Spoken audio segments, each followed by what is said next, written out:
આજ તો આપણે હતા આપણા વોટિંગ બૂથના કાર્યકર્તા. જય માતાજી મિત્રો, આજ છે આપણો ડે 73 ને આપણે નીકળી જતા આપણા વોટિંગ બૂથ તરફ જવા, કેમ કે ત્યાંના આપણે કાર્યકર્તા હતા. વિચે દીપો ભેગો થયો, અંગૂઠા દેખાડે. મેં કહું અંગૂઠાવાળી પાર્ટી ચઈ હે કીધું.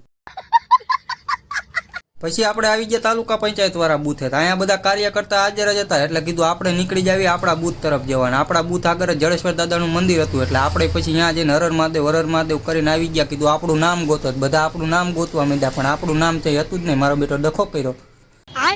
આપણે અહીંયા આપણા કડાકા મૂકી જ દીધા હતા. ગમે એને કોઈને જવા દેવાના થતા જ નહોતા. એટલામાં દુલાભાઈ આપણો વિડીયો ઉતારતા હતા. આપણે હામી ઉતારી લીધા. તમને ન મૂકું, હું વ્લોગર હું બુઢો જેવો તેવો માણસ. પછી શિવમભાઈ કે હાલો શેરડીનો રસ પીવડાવ્યો, એટલે આપણે મફતમાં તો કઈ વાંધો હોય જ નહીં. એટલે કીધું કઈ વાંધો નહીં હાલો. એટલે આપણે ચશ્મા બસમાં ચડાવીને શિવમભાઈ હારે આવી ગયા, ઠોકી નાખ્યો શેરડીનો રસ. મફતમાં કોણ મૂકે હે? વાત તો સહી.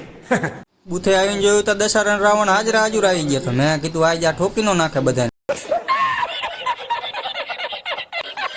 વિડીયો જોવાની મોજ આવી હોય તો ફોલો કરતા જજો, સબસ્ક્રાઇબ ન કર્યો તો સબસ્ક્રાઇબ કરી લેજો. આજના વ્લોગમાં એટલું જ તે. મળીએ કાલે. જય